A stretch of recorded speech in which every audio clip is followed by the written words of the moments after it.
selamat datang di Asiknya Belajar Sejarah. Nah, jadi teman-teman, di vlog kali ini kita akan membahas mengenai pembelajaran sejarah, yaitu perjuangan mempertahankan kemerdekaan Indonesia.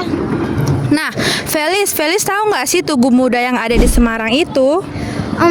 Kayaknya Felis tahu sih mengenai Tugu Muda yang ada di Semarang. Tapi Felis kurang tahu nih sejarah atau latar belakang mengenai tugu tersebut. Nah, setahu aku Tugu Muda itu dibuat untuk mengenal aksi heroik 5 hari pertempuran di Semarang. Nah, pemicunya ini diduga terbunuhnya seorang dokter, yaitu bernama Dr. Karyadi, yang diduga dibunuh oleh pasukan tentara Jepang. Nah, tapi aku kurang tahu sih gimana kelanjutannya. Felis tahu nggak? Gimana kalau kita nanya siswa-siswa SMA Negeri 19 Batam sebagai pengetahuan umum? Gimana, Bill? Setuju banget. Ayo teman-teman, kita nanya-nanya sama murid-murid yang ada di SMA 19 ini. Let's go! Let's go!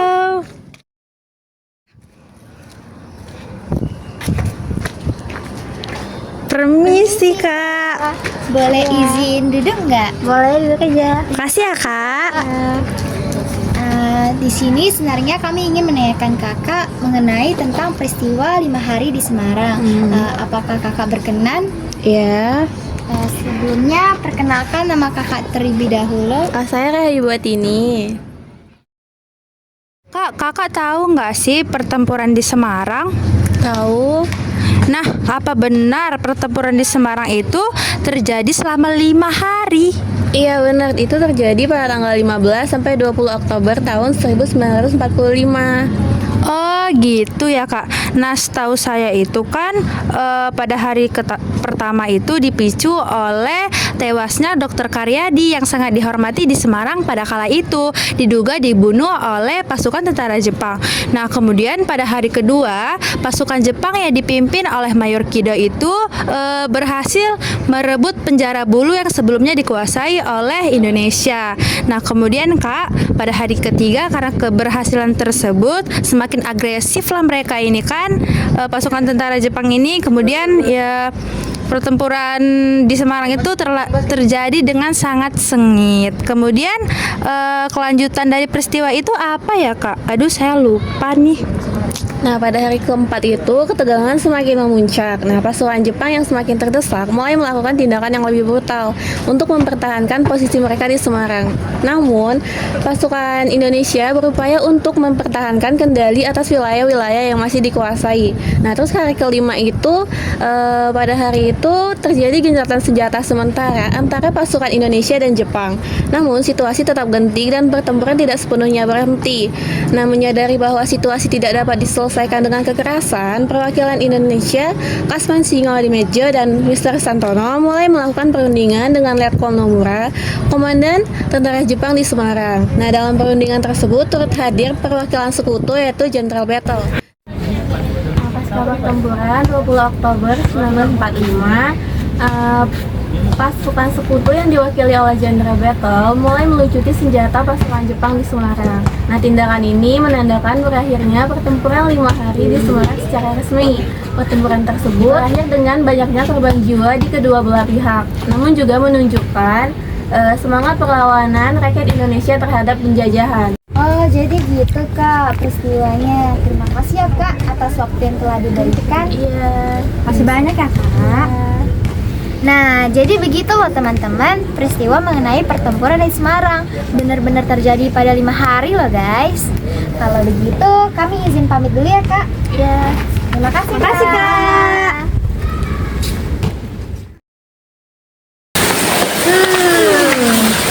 Tanya-tanya sama siapa lagi ya, Kak? Iya, bingung nih. Felis ada nggak yang Felis tahu? Bila tahu nggak sih mengenai pertempuran yang ada di Bandung? Setahu aku sih itu peristiwa pembumi hangusan di kota Bandung ya, Fel? Betul Bill, Bandung Lautan Api. Nah, jadi Bill, Bandung Lautan Api itu diambil dari nama koran surat merdeka yang ditulis oleh Adje Bastaman yang berjudul Bandung Menjadi Lautan Api, yang kemudian bertukar menjadi Bandung Lautan Api pada tanggal 25 Maret 1946, Bill. Oh gitu, Pel. Terus awal mula kejadian itu gimana sih, Pel? Nah, jadi awal mula Bandung menjadi lautan api itu berawal pada pasukan sekutu ataupun AFNEI datang ke Bandung yang dipimpin oleh Brigjen McDonald. Yang pada saat itu Brigjen McDonald menyuruh seluruh pejuang Indonesia itu menyerahkan senjata. Nah, tuntutan tersebut disusul oleh ultimatum pertama pada tanggal 29 Oktober 1945, Bill. Emang setelah ultimatum itu dikeluarkan, apa sih, Pel, yang terjadi setelah itu? Nah, jadi ultimatum itu kan berisi menyuruh seluruh rakyat Indonesia maupun pejuang TKR untuk meninggalkan kota Bandung Utara. Nah, namun Bill, para pejuang maupun TKR tidak mengindahkan maupun tidak menghiraukan ultimatum tersebut. Malahan, tentara keamanan rakyat justru memberi serangan balik kepada pasukan sekutu, Bill. Oh gitu, Pel. Nah, puncaknya, Bill, itu terjadi pada tanggal 23 Maret 1946 yang dimana disusul oleh ultimatum kedua.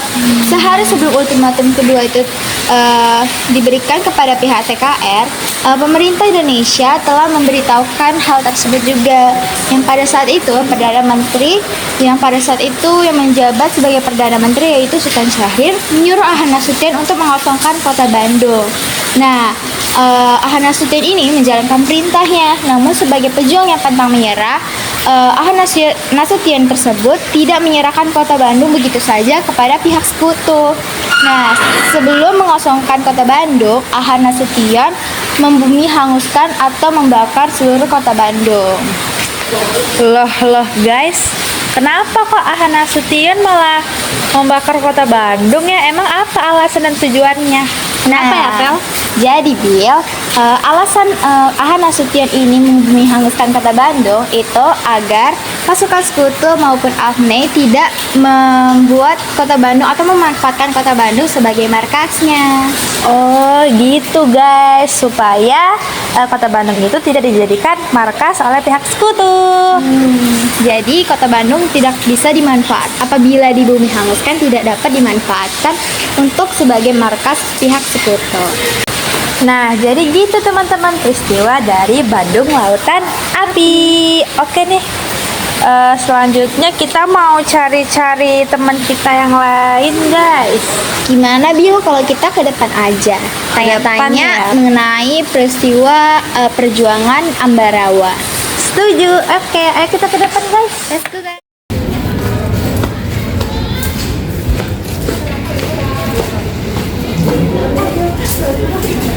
Gimana kalau kita nanya peristiwa pertempuran Ambarawa ke kakak-kakak itu?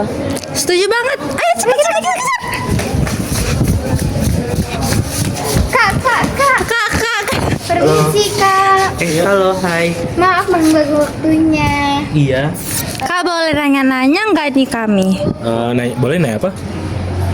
Di sini kami akan menanyakan kakak tentang peristiwa pertempuran Ambarawa. Boleh nggak, Kak, minta waktunya sebentar? Oh, boleh. Sebelumnya boleh perkenalkan nama kakak terlebih dahulu nggak? Nama saya Pray Febrian dari kelas 12 Dan saya Muhammad Haris Setiawan dari 12/4.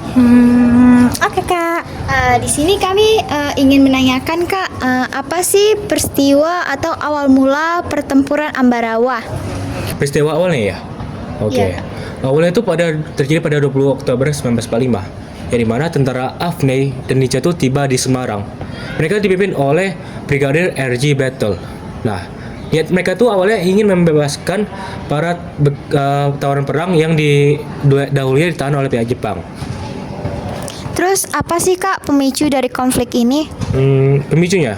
Oh ya, pemicu itu ini. Kan mereka lagi membebaskan para bekas tawanan perang. Nah, pemicu itu pas mereka memberikan senjata kepada para tawanan perang. Nah, para bekas tawanan perang yang dari Jepang ini, mereka malah buat onar di daerah sana, sehingga pihak TKR marah dan memicu bentrokan antara pihak Indonesia dan pihak AFNEI NICA yang tidak dapat dihindari. Terus apa sih, Kak, kelanjutan setelah dari bentrokan tersebut? Oh, kelanjutannya itu pada 21 November 1945, yang mana pihak TKR menyerang pihak lawan yang ada di Magelan, dan mereka berhasil memukul mundur hingga ke Ambarawa. Nah, setelah itu pihak lawan membalas dendam pada tanggal 26 November 1945, di mana pihak AFNI menjatuhkan bom-bom yang ada sekitar di desa Ambarawa. Nah, seperti itu, Kak. Oh, jadi seperti itu ya, Kak? Nah, Kak, setelah terjadi peristiwa pengeboman oleh pihak sekutu itu, apakah ada perlawanan dari pihak TKR? Nah, jadi dari pihak TKR pada tanggal 12 Desember 1945, Kolonel Sudirman yang merupakan TKR Divisi Banyumas melakukan serangan supit dengan strategi supit urang. Emang strategi supit urang itu apa sih, Kak? Jadi strategi supit urang ini adalah strategi yang membentuk capit udang yang mengepung dari kedua sisi sehingga musuh benar-benar terkepung. Apakah strategi itu berhasil? Dan strategi ini berhasil. Nah, jadi pada tanggal 15 Desember 1945, TKR Ambarawa meraih kemenangan dengan mengalahkan pasukan AFNI Nika serta mendominasi di daerah Jawa Tengah. Lalu serangan ini dilakukan karena para tentara yang telah berhasil memukul mundur mereka hingga ke Ambarawa. Wah, jadi seperti itu ya, Kak, peristiwa yang terjadi di Ambarawa. Iya, Kak, jadi seperti itu ceritanya. Kalau begitu, terima kasih ya, Kak, atas waktu yang telah diberikan. Sama. Nah, jadi seperti itu teman-teman, peristiwa mengenai pertempuran yang terjadi di Ambarawa. Selanjutnya, kita akan mewawancarai siswa-siswa yang lain. Let's go! Let's go!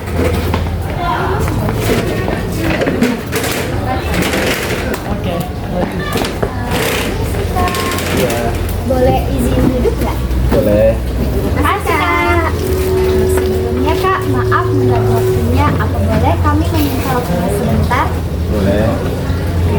Nah, Kak, Kakak tahu nggak sih pertempuran Hutan Margarana itu? Ya, saya tahu. Boleh nggak Kakak ceritain peristiwa apa dan kenapa peristiwa itu bisa terjadi? Pertempuran Hutan Margarana merupakan salah satu pertempuran antara Indonesia dan Belanda dalam masa perang kemerdekaan Indonesia pada tanggal 20 November 1946. Pertempuran ini dipimpin oleh Kepala Divisi Sunda Kecil yakni Kolonel Gusti Ngurah Rai, yang dimana pasukan TKR di wilayah ini bertempur dengan habis-habisan untuk mengusir para pasukan Belanda yang kembali datang setelah kekalahan Jepang. Oh gitu ya, Kak. Terus kenapa sih pasukan Belanda itu kembali lagi ke Indonesia? Kembalinya mereka ke Indonesia untuk menguasai kembali wilayah mereka yang telah direbut Jepang pada Perang Dunia Kedua. Terus Kak, saat pertempuran itu berlangsung, apa aja sih yang terjadi? Pertempuran itu mengakibatkan gugurnya seluruh pasukan termasuk Gusti Ngurah Rai yang kemudian dikenang sebagai salah satu pemberontak pada era awal kemerdekaan, serta mengakibatkan Belanda mendirikan negara Indonesia Timur. Jadi gitu ya, Kak. Peristiwa pemberontakan. Nah, untuk waktunya terima kasih ya, Kak. Maaf mengganggu. Makasih, Kak. Makasih, Kak. Ya. Ya, gimana nih, Bill? Hujan. Apa tidak balik aja ya? Masa pulang? Felis, kita lupa satu pertempuran lagi yang belum kita tanya. Apa itu, Bill? Aduh, apa ya? Kok kita bisa lupa? Oh, ini Fel, pertempuran Surabaya. Oh iya, Bill. Kita tanya siapa lagi ya? Iya, mana ada pada pulang lagi, Fel. Iya. Masih ada nggak ya orang? Teman-teman kita ada ya? Itu kayaknya ada deh, Bill. Gimana kalau kita tanya-tanya? Ayo, cepet-cepet keburu mereka pulang. Ini Kak. Aduh, maaf nih Kak mengganggu waktunya, apalagi hujan. Tapi boleh minta waktunya bentar nggak? Boleh. Nah, jadi di sini kami ingin tanya-tanya sedikit mengenai sejarah nih Kak. Sebelumnya boleh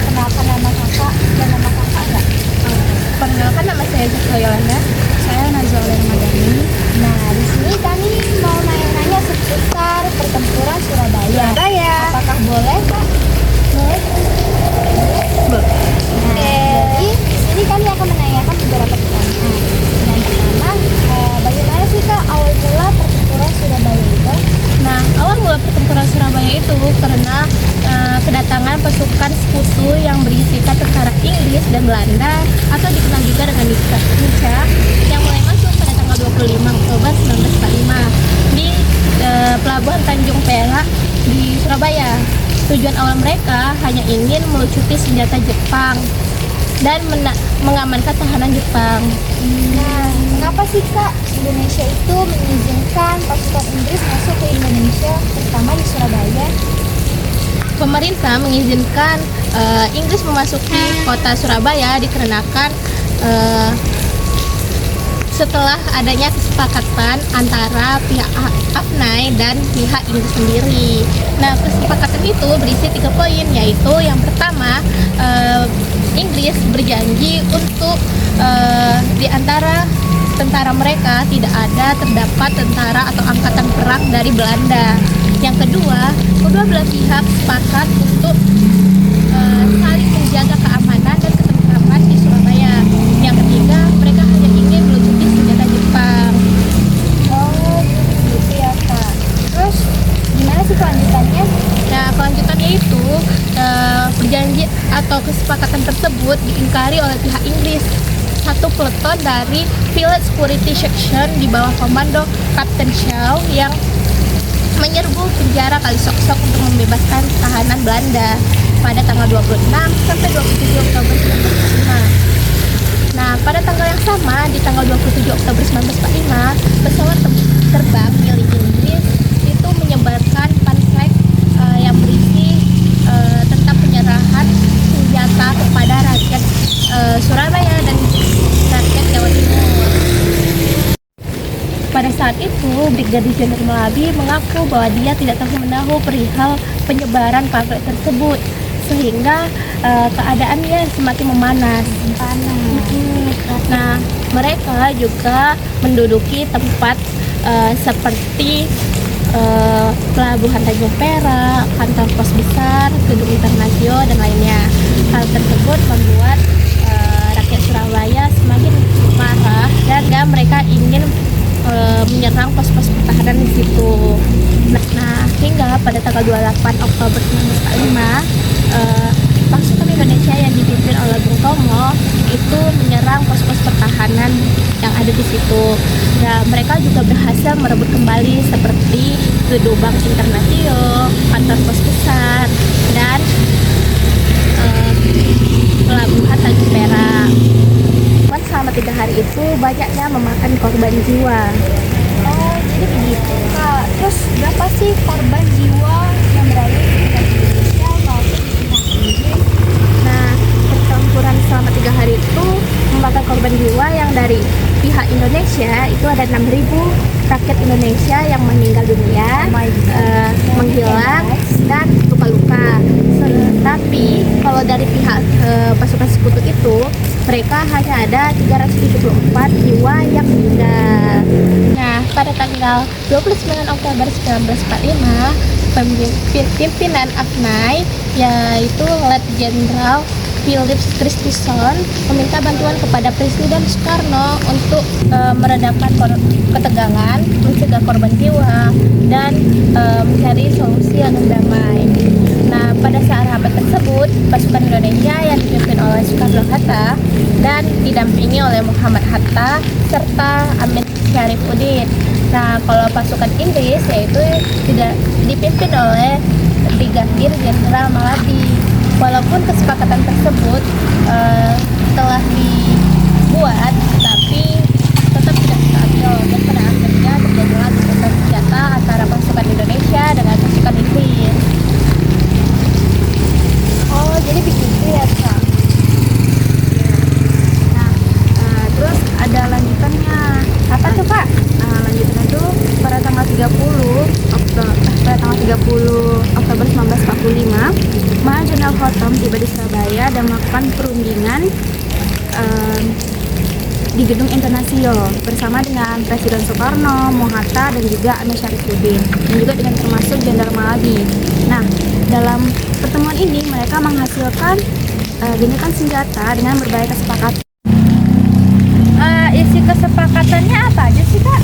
Nah, isi kesepakatannya itu pertama, pamflet ultimatum itu tidak berlaku. Nah, yang kedua, tentara TKR itu diakui oleh Sekutu. Yang ketiga, seluruh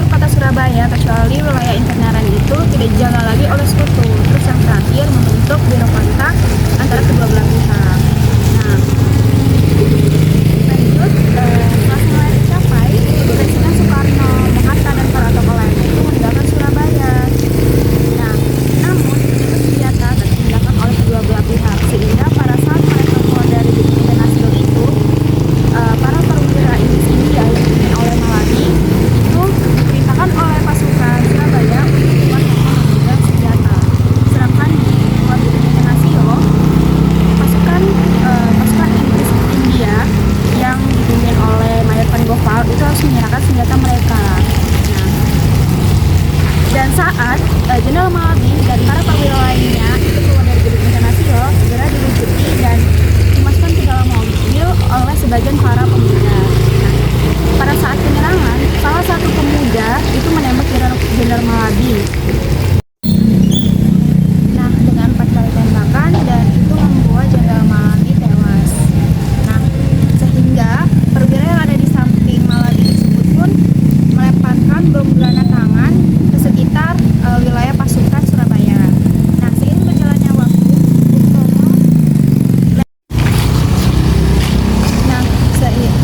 berjalannya waktu, Bung Tomo lewat siaran radionya berorasi untuk menghentikan penyerangan dan akhirnya pun penyerangan ini terhenti. Nah, lalu pada tanggal 1 November 1945, Pimpinan Laksamana Peterson dengan kapal perang HMS Sussex dan kapal perang Heron dan kapal perang Cavalier tiba di Surabaya dengan kekuatan 15.000 pasukan. Tanggal 3 November 1945, Mayor Jenderal Messex, Panglima Divisi kelima, tiba di Surabaya. Lanjut pada tanggal 3 November 1945, Mayor Jenderal Messex, Panglima Divisi kelima Infanteri India tiba di Surabaya dengan membawa pasukan Divisi 5 Inggris dengan berkekuatan 24.000 tentara dan diperkuat oleh sisa pasukan Brigadir Malabi 49. Nah, selain itu, Letjen Philip Richardson itu melengkapi pasukan Inggris dengan membawa pesawat tempur. Itu ada Thunderbird, Mosquito, dan juga tank Sherman. Yang dimana itu merupakan alat persenjataan yang tercanggih pada saat itu. Nah, lanjut pada tanggal 9 November 1945, pihak AFNI mengeluarkan ultimatumnya kepada pihak Surabaya. Nah, isinya itu yang pertama, pihak AFNI menuntut balas atas kematian Brigadir Jenderal Malabi kepada rakyat Surabaya. Nah, yang kedua itu menginstruksi kepada seluruh pimpinan pemerintahan dan juga pemuda dan TKR untuk melaporkan diri, menyerahkan senjata dan juga menandatangani pernyataan penyerahan tanpa syarat. Nah, pihak AFNI ini memberikan batas waktu pada tanggal 10 November 1945 pada pukul 6 waktu Indonesia Barat pagi.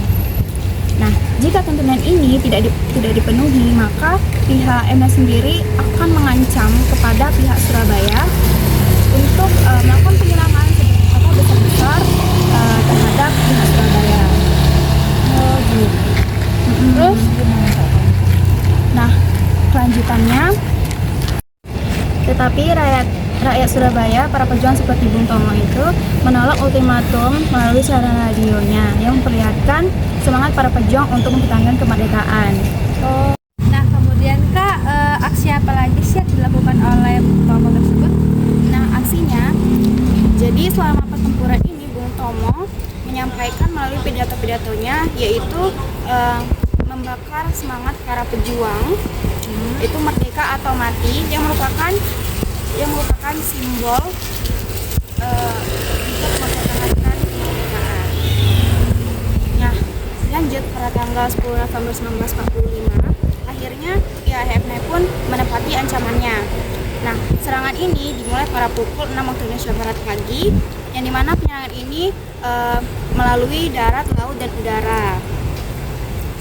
Nah, dan juga dilengkapi dengan artileri, senjata berat yang digunakan untuk merebut kota di sekitar Jembatan Merah yang berlangsung selama 3 minggu. Dan akhirnya pun Inggris berhasil menguasai kota Surabaya. Nah, dalam penyerangan ini kota Surabaya mengalami kerugian dan tewasnya banyak rakyat dan warga sipil dalam pertempuran tersebut. Nah, tetapi pertempuran Surabaya inilah yang menjadi semboyan melawan rakyat Surabaya dalam perlawanan penjajahan. Dan diperingatilah pada tanggal 10 November 1945 sebagai Hari Pahlawan, karena rakyat Surabaya ini menunjukkan bersedia mengorbankan segalanya untuk kemerdekaan Indonesia.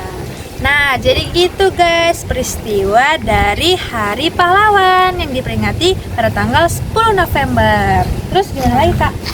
Nah, akhirnya pihak FNE pun menang dalam penyerangan ini dan pihak Indonesia pun kalah. Ya,